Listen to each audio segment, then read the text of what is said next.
see some of the key cards over there. The key cards are Really get a big HCT win, only getting the... of coin. Well, I had coin. That's what made me feel comfortable. Yes, indeed. As you can see there, Kolento throwing away the Mountain Giant, which you would pretty much, I think it's fair to say, never do while you are on the coin. You can pretty much always guarantee that coming down turn 5, absolute latest, but a lot of the time turn 4. Whereas on the coin, going for some of the more support cards in the deck, like drawing off of Luna, Sorcerer's Apprentice plus Mana Cyclone, is generally what you're looking to do a little bit more, especially when the Hunter deck can get off to these aggressive starts. So what kind of hands would Kolento have where Mountain Giant without coin is a keep, for instance? I would keep it if you have an Arcane Intellect in hand. Even just a Banana Buffoon, of which he keeps 2, really helps to bolster up your hand size a little bit. And even if you just have Conjurer's Calling in hand, that combo of Giant plus Conjurer's Calling is so powerful that even if it doesn't come down until turn 7 or even turn 8, it's worth considering holding on to, just because it ends the game on the spot. All right, BoarControl leading off with Shimmerfly. And I was about to say, I have a sneaking suspicion that Kolento... you know, every time I've watched Kolento play, one of his major focuses has been tempo in the early game. It is just pretty much always a focus of his. Like, the lesson that I remember learning early on when I was playing was, for the first 4 turns of the game, I'm just going to fight for board. And if I manage to get board control, then I'll figure out when I can get aggressive. But until then, I'm just going to put everything I can into fighting for board. So how would he execute that plan here? Well, one of the things I'm looking at is with Sorcerer's Apprentice and with Luna, just being able to find Mana Cyclone. So the Luna, I think just being a 2/4 is a fine minion size. And then alternatively, if it sticks to the board, it helps you dig to the key cards in your deck. It really does. And now that he has Sorcerer's Apprentice and Mana Cyclone, I feel like it's some way to just generate a lot of resources and fight from there. So the Luna here, I think, is just demanding of attention and then trying to play a disruption effect afterwards. It's interesting because Luna going into turn 4 is obviously much less likely to stick because we're looking at Mark Chop primarily to take it out. Also, Dire Frenzy could have come down on this Leok in order to take it out. Whereas going into your opponent's turn 3, they can... they could go for Deadly Shot, which you're very happy with. If that hits a Stargazer Luna kill command, that's not going to your face, which you're pretty happy about. I think overall this makes sense from Kolento. And if you see one of those plays, what it means is that your opponent's also not casting a Master's Call on that turn. So it's disruption. Yeah. The other way around from what we were expecting. So now Kolento presented with a real opportunity. Yeah, this is an interesting spot actually, because if you were to pop off with the Mana Cyclone turn, which is obviously very appealing in this instance, Magic Trick, the card you discover, is also shuffled over to the right-hand side of your hand, which means if it costs 1 or less, he could do it and draw off Luna. Snap Freeze. You liking the look of Snap Freeze? Well, it's interesting. I think Frostbolt is a better overall card. I agree. But Snap Freeze always interests me. Yeah. It's better than it looks, I think. I've seen a couple of players actually tech it into their tertiary deck in Mage for the mirror. Kolento just knew that he was getting another one. So Boar now with Unleashed Timberwolf. Curious when he wants to answer back. I mean, it looks very juicy at the moment, the Timberwolf Unleash. The thing is, to just perfectly clear the board. I'm looking at Explosive Trap, but I'm also looking at Luna and a Sorcerer's Apprentice here. If BoarControl takes these slow lines of play with Explosive Trap, Kolento can quite happily just say, all right, I won't attack face. I'll just draw my whole deck and drop a bunch of Mountain Giants. Yeah, because for me, you have to think about where Kolento's hand sits right now. It's basically a heap of spells and then 2 mystery cards for BoarControl. And so if you let this sit here for long enough, Kolento's going to be able to take advantage of that. Wipe out the minions, give up the fact that, you know, you're effectively getting a bit of a negative edge here, and go from there. I mean, we haven't seen the Hunter deck really struggle from a value perspective. It is much more struggled from a tempo perspective. Yeah, I agree fully. And I think the other thing is that, from BoarControl's perspective, while we agreed that he couldn't take it into the super late game, because he very rarely wins there, taking it to try and win on turn 6, 7, 8, or 9, or at least to pull ahead at that point, I think is reasonable if your opponent doesn't draw Giant, in which case, killing their card draw in the form of Stargazer Luna is paramount to that plan. Find that window of opportunity. Right.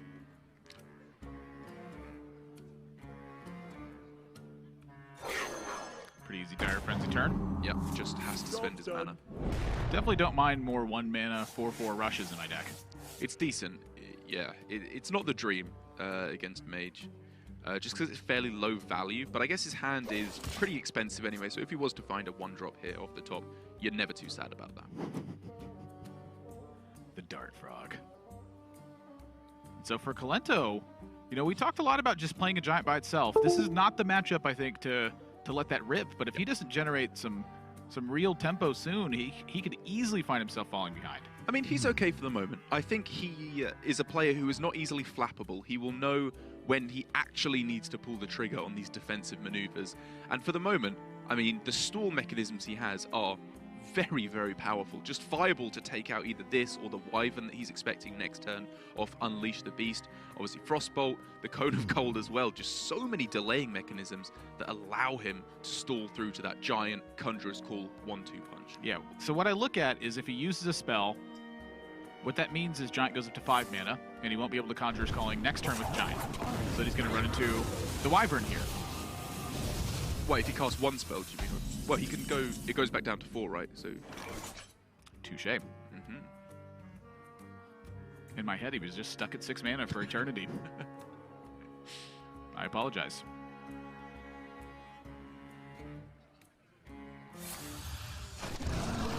But he'll still hit for ball control. Pretty easy turns here overall. You just got to turbo out all the stats that you can on board to try and stick something. It's kind of surprising to see this mage deck throw down removal of any sort, considering it basically entirely focuses on its own game plan and doing those disgustingly powerful maneuvers with Conjurer's Calling. Dire Frenzy pickup for Boar last turn too seems really strong. Because if you get to shuffle a Wyvern in your deck, what that means is you actually have ways to handle multiple Giants. Very good point. And what is the oh boy, that's a Khadgar. The actual mana cost of the Wyvern is 5, I believe, isn't it? Is the actual I believe so, minion. yes. Yeah. If we could get a spectator check on that, that'd be lovely. It's rare I've had one in my hand. Yeah, me too. But still here for Kolento. It's interesting to see him take a slower, 5/5 rush for 5. Thanks, production. You're the best. Infinite magic tricks.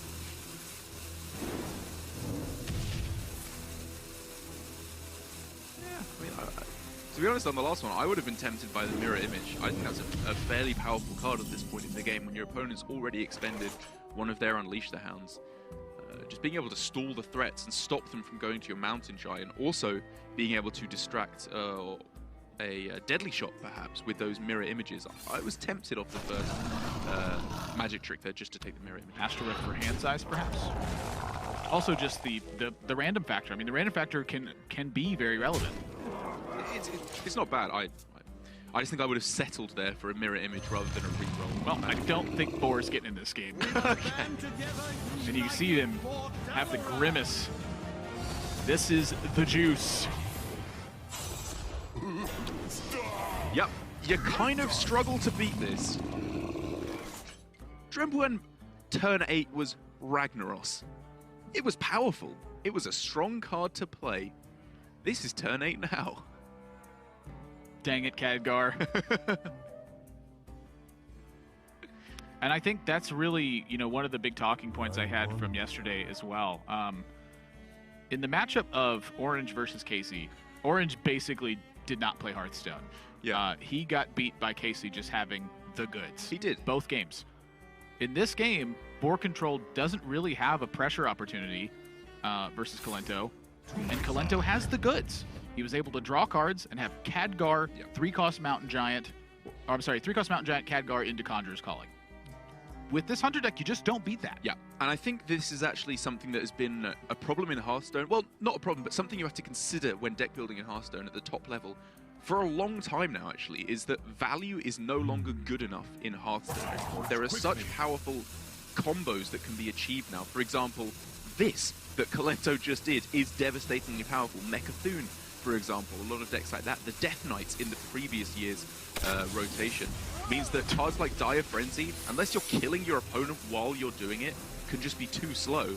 And that's exactly what's happened here for BoarControl. It's just too slow. All his value means nothing in the face of these giant threats. I feel like Carnivorous Cube was really where that all changed. Right, yeah. Being able to just to duplicate things. I mean, if you think about just like also allocation of minions, like cube kind of breaks the rule. You get a third copy of something on your first cube. Yeah. There must be a way. Well, I mean, I feel like that further demonstrates my point that if you were to play a bunch of value cards in a deck against Carnivorous Cube, you would just die. Yeah. They would just kill you. As here, I think, is that lethal with, yeah, the double Frostbolt, the natural one that he put in his deck, as well as the one off of Magic Trick. And the classic BoarControl raise of the eyebrows. That's about as much motion as you'll ever see from him. Yeah, it's a rough start for BoarControl on this one. Kolento The removal that you can put in your deck in Specialist is a fantastic way to fight back against mages. But for Hunter, your options are a little bit more limited. Or I suppose I should say, the primary deck is already teched to beat mage, but it really doesn't feel like it's equipped to deal with it whatsoever. Yeah, and Kolento throws away Giant even on the coin. And so that tells me that Kolento's mind wasn't exactly where I thought it was in game number 1, where he's looking for ways to fight for board. This isn't the way that he plays the game. He wants to find card draw, he wants to find ways to fight for board and generate an advantage. And I think that that's smart, because Kolento knows he's never playing an early Giant versus Boar. Why would he do that? Just slam a Giant, get a deadly shot. Wait for the Conjurer's calling. Yeah. Patience is a virtue. I'm excited to see how it shakes out, because this is, I mean, I guess on ladder you're generally not facing too many beast hunters. And so a lot of the time the deadly shot, the mountain giant early on is a lot more powerful, but this is not the general thinking with this deck. You are looking on the coin for giant and for Conjurer's Calling to get that as soon as possible. But like you said, it's very vulnerable in this strategy, so instead going for the early removal options with the Magic Dart Frog, popping off with the Sorcerer's Apprentice. It's a bold strategy. I really like it. The more I see it, the more it makes sense. You know, Arcane Intellect and Banana Buffoon, I think, are such important cards. And with the Dart Frog, I feel like Kolento has found that one extra synergy piece that matches with what Banana Buffoon's trying to do. Yeah. Right now, its only synergy is basically filling up your hand, and then also with Mana Cyclone. Yeah. He's now added in something else that not only helps him fight for board, it allows him to mulligan very aggressively for early game stuff and take advantage of the fact that he's got Arcane Intellect. Okay, and I think the other big difference with the standard decks, the decks that I'm playing on ladder and the one that Kolento has here, is Dart Frog. Because a lot of the time when you pop off with playing a whole bunch of early spells and Mana Cyclone, it doesn't actually achieve that much other than refilling your hand a lot of the time. The point is to get to where you can play Sea Giant. But when you do have the Dart Frog down, it can just help you to clear the board over and over again as you're cycling through these spells. And Boar here has a much better start than in the previous game. Much more like it. I think going first is pretty vital to Hunter in a lot of situations, because you just have so many 1-drops, and you want to go turn 1, play a minion, turn 2, play 2 more minions. That's a very common line you want with Hunter. And here he's got Stranglethorn Tiger and Dire Frenzy. So I feel like his pressure opportunity in this game is much higher than it was in the previous. It's a weird one, because to an extent, I agree with you. Obviously, when you're going first, playing one of your 1-drops is much better because they all have 1 health. So if you're going second, the mage can just ping them going into their turn 2. But I also think that a lot of the 1-drops in Hunter are meant to be comboed. They're not meant to be played on one. Timberwolf and Springpaw, they're meant to go together to clear your opponent's board when they pull ahead. But even then, the logical next step in that thinking is, can you kill giants with Timberwolves and Springpaws? The answer is no. Kolento goes to the Book of Specters with the Conjurer's Calling already in hand. Going to dig for the Giant at this point. So he's sustained the early pressure. He's gotten what I would consider a pretty even board state, even though it looked like it could have ended pretty poorly for him. Yeah. And so here now, dig for the Mountain Giant. Look for the Giant Conjurer's Calling turn. And he is.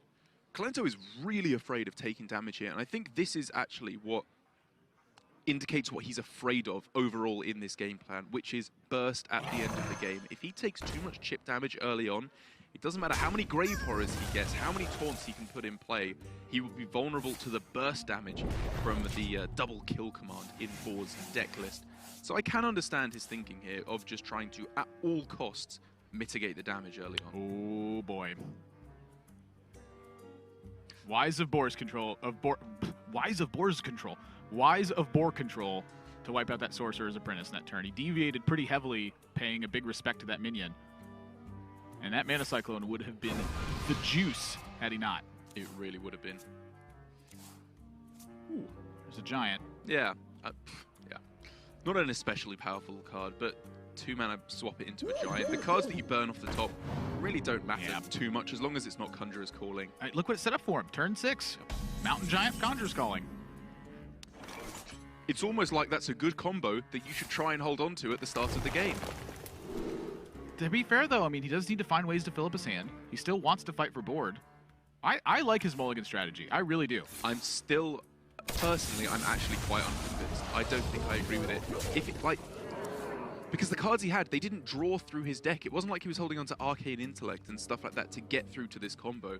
I personally feel like the real meat of the deck is the Mountain Giants. The cards he did hold on to, I think were perfectly reasonable to hold on to. But I think when you have a good hand like that, let's hold on to the Giant as well. Let's just have the mid-game plan of Giant plus Conjurers. Don't disagree. I'm on the fence. The point is, Kolento's starting to convince me. It's like yesterday when I was starting to convince you of things, and you really disliked it.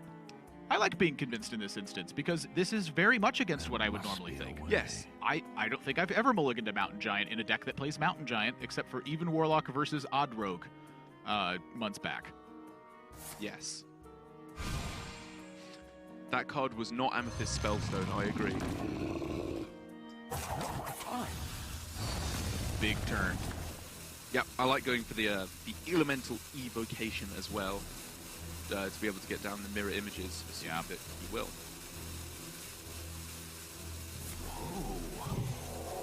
So he wants the mirror image to get the Sea Giants in play on the following turn. So he's looking for specifically to swing the game next turn.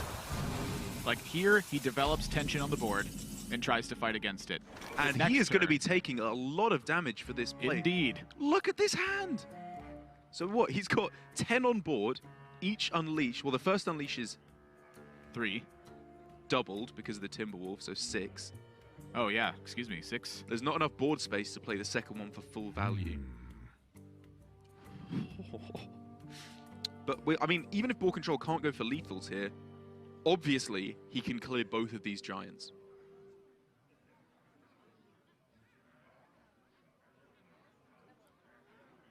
I don't know. I mean, for Kolento here, not only would the mirror image have protected his face from the damage of these minions, it would also have made it a little bit harder for the Deadly Shot to take out the Giants. It makes Unleash, you know, basically the same card. Like, your mirror image doesn't do anything in the face of Unleash because the Timberwolf's in play. Okay. Okay, I see your point. I see your point. So but then they start running into board space issues because it makes double Unleash less good because the 2 mirror images just soak up 2 of the hounds anyway. The long story short is that he didn't get a Grave Harbor here, and so he couldn't protect the Mana Cyclone, so he had no protection from Deadly Shot in this spot. It's a good point. So BoarControl gets the payoff of having Deadly Shots in the deck, and now Kolento's right on the back foot again, having to figure out where he goes from here. He doesn't have another big swing turn in the immediacy, so it's going to look tough for him for the rest of this game. And if there's one thing I will say about Kolento is that he fully realizes the power of that exact card he picked up, Khadgar. Saving the mirror image was good if he exactly found Khadgar off the top, because he can go Khadgar, mirror images, and I think possibly also a Giant in the same turn there. Pick up 4 discounted mana. Well, 5 with the Khadgar thrown in there as well. Even able to play the Scorch as well. Or a banana if you'd so like. Both tempting options. Someone asked me if I wanted a frozen banana, and I said yes, but not because I want a frozen banana now, but because I might want one for later.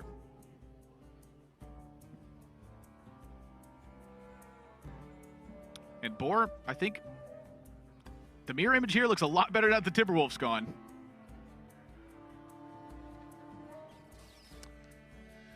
I'm afraid again. Yeah, it's really all starting to fall apart from it. Again, it looks like having to mark shot just the Khadgar. I think he's still in this one, like, very reasonably. I didn't even see what the other options were. I mean, you know, we can see him get back the Master's Dire Frenzy or a dog off the Unleash the Hounds into Master's Calling it back to hand to get a 4/4 charger for 1 mana. All right, well. And none of these give Taunt. There are no 10-drop Taunt options, I believe, to get off of the Sea Giant Conjurer's Calling. Can you make enough 10 drops that you just kill him? Well, I think he's more afraid about just dying. Obviously, right, so you trade? Doesn't have first. Because he can Sea Giant as well, so he's more interested in using a hero power than a Sea Giant. For me, this spells a counterattack for Kolento. That's his opportunity to win. And he's fearing exactly double kill command in this spot. Or another, sorry, off of the Master's Call, a Timberwolf that's been buffed up. Yes. Or just drawn naturally from the deck. Oh. That's decent. Big Bad Archmage can certainly do it. Yeah, obviously you can get a bunch of taunts off of that. We could also see Mulch Muncher. Oh, boy. Those are big. Those are pretty big. We're definitely starting to look towards lethal on the following turn if BoarControl cannot end the game now. 1 mana off of the Giant plus ping.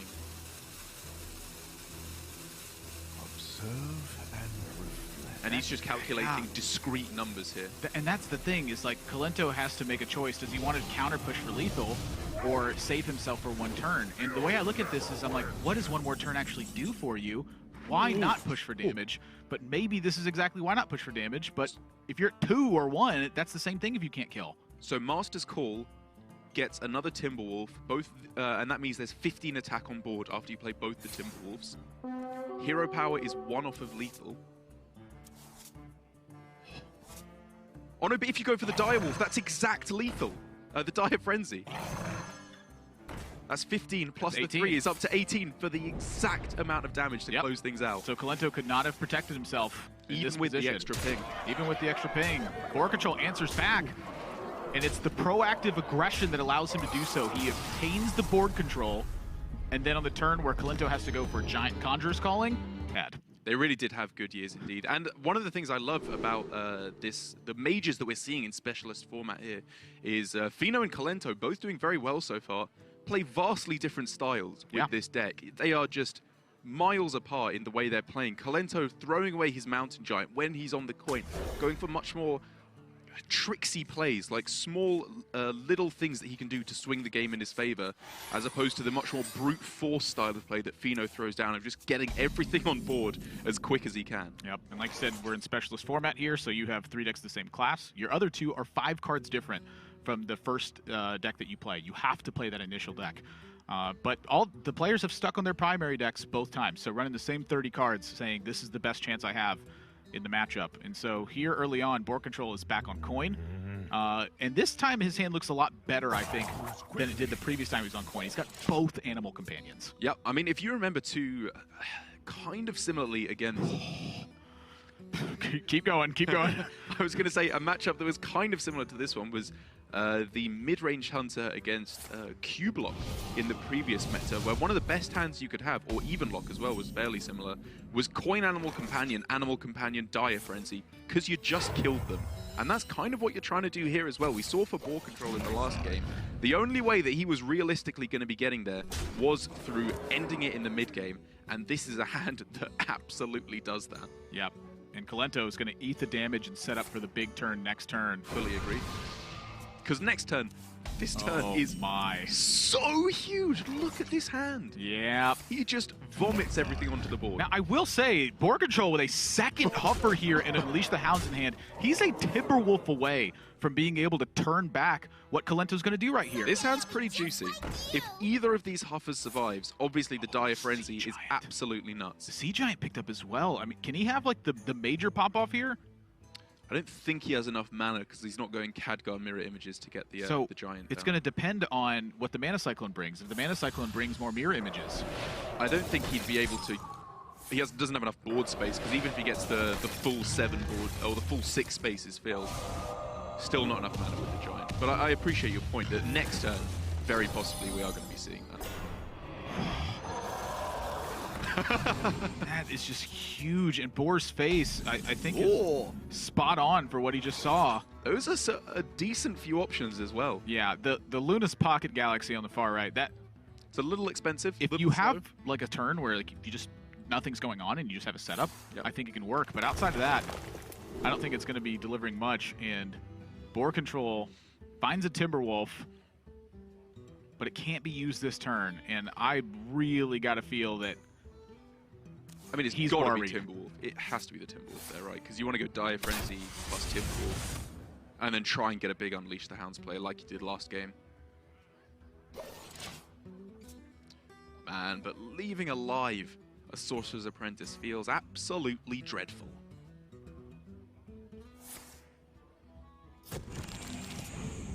Polymorph's not so good in the matchup. Yeah. It was actually, I think, are cluttering the hand right now for Kolento. And at 16, he's not exactly at a comfortable life total. You know, like I look at Timberwolf Unleash the Hounds, and I think to myself, how much damage can BoarControl just set up and push? You know, like a kill command and some hero powers can really put Kolento in trouble. And that is exactly what Kolento is calculating with this unexpected results in hand. Against a lot of decks, you'd obviously just turbo that onto the board, but he does need to be careful about giving his opponent a little bit too much stuff with these Unleash the Hounds here. But Kolento is going absolutely all in on the board here. This could be a pretty major punish.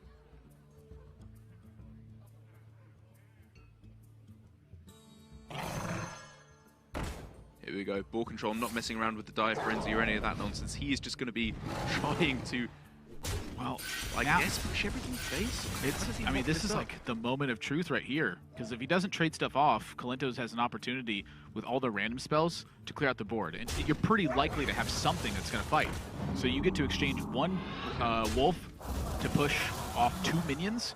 And now you have to decide, once again, do you go face or do you trade? So if he goes all face, Mountain Giant, oh sorry, Sea Giant costs 1 mana for Kolento on the backswing. If you trade twice, it costs 5 though, and that's I think right at the sweet spot for BoarControl, where he can't use the Sea Giant and a hero power. Or Sea Giant plus Conjurers quickly.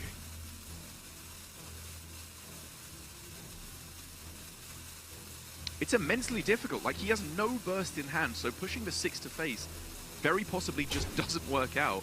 But I guess the next step in his thinking is, if my opponent does go for a big Sea Giant play, as long as they're leaving my minions on board, oh boy, I'm happy.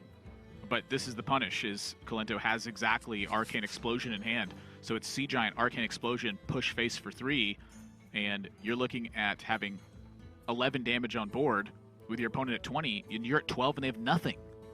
Right, so how does it break out? If Sea Giant Conjurer's Calling comes down, obviously the Direwolf, the Timberwolf gets killed and one of the dogs. 3 damage on board. Kill command is not lethal then. Double kill command is lethal. He's got Arcane Explosion though. Oh, so you think he just plays the Giant and goes for the... Well, yeah, he just blows up the whole board and gets an 8/8. Yeah. That's like a death wing. It's a little bit less aggressive. Like, it possibly doesn't set up 2-turn lethal, whereas if he's not afraid of double kill command, he could try and go for a 2-turn lethal setup. I think you should be afraid of double kill command here. Okay, I think so you think he should assume he's that far ahead where he can just lock the game out? I think so, yeah. Okay. Because BoarControl, if he's got 2 turns after his board gets cleared, I'd be pretty surprised. And honestly, I think BoarControl is going to be quite upset when he sees that this much time was taken for this, but Kolento has a lot of options. I think it's actually quite close though, because you are unlikely to be dead on the backswing there, but I can fully see your point that a second Timberwolf could come down plus kill command. This is the safer route overall. Yeah, and Boar is just in major trouble. Like, nothing he does sticks to the board anymore. So he's got to find a way to deliver lethal blow, and that to me means that you have to be weaving in hero powers. So is he looking at Shimmerfly stuff, just trying to get some kind of a miracle spell off of that? The other argument to it is that with 4/6 rush lifesteals in your deck, you buy more time. More time means more hero powers. It means more draws. That means more damage. But Kolento, with the hand he has, doesn't really give more time. Boar is gonna start dying very quickly indeed. For Kolento, it's 4 10 drops. The only thing you're thinking about then is going to be double kill command turns, second Unleash Timberwolf. Yeah.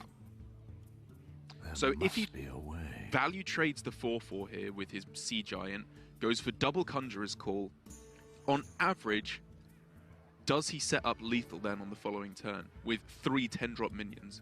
I think it might be 3 10 drops is going to average about 7. I'm just going to guess. Let's just say it's 7.5 attack. Right. So I would say on average, because he heals up to 28, then goes down to 27. So he would need to get up to 26 with the hero power as well to be able to close out the game. I think that's decent odds to be able to do that, but far from guaranteed. This works too. Sure. Whatever he does, he just wants to put a lot of attack power on. So now that he sees, which is a Mulch Muncher that gets to trade off as well. BoarControl does not like to see that. He doesn't even have to go for the polymorph now. He could just value trade and then go for a second Conjurer's Call. The polymorph is effectively damage in this spot too.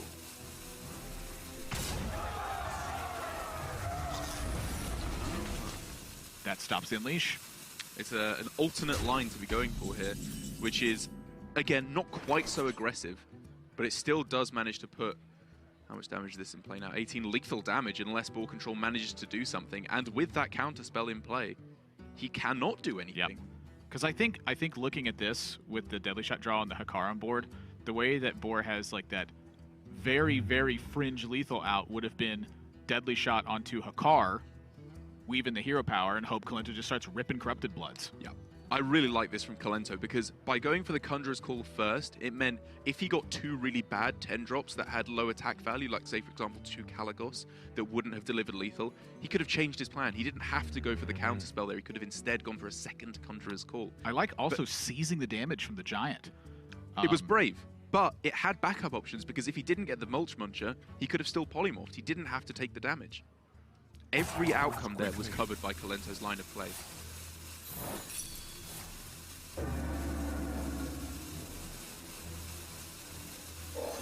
And BoarControl, he knows it's over. There was 17, 18, yeah, it's 19 on board. He just has to hope Kolento does not see that, but he's gonna. He just pushed 8 last turn in the face of that. That means Kolento is gonna defeat BoarControl by a score of 2-1, move up to 2-0 on match record as well, and keep Mage looking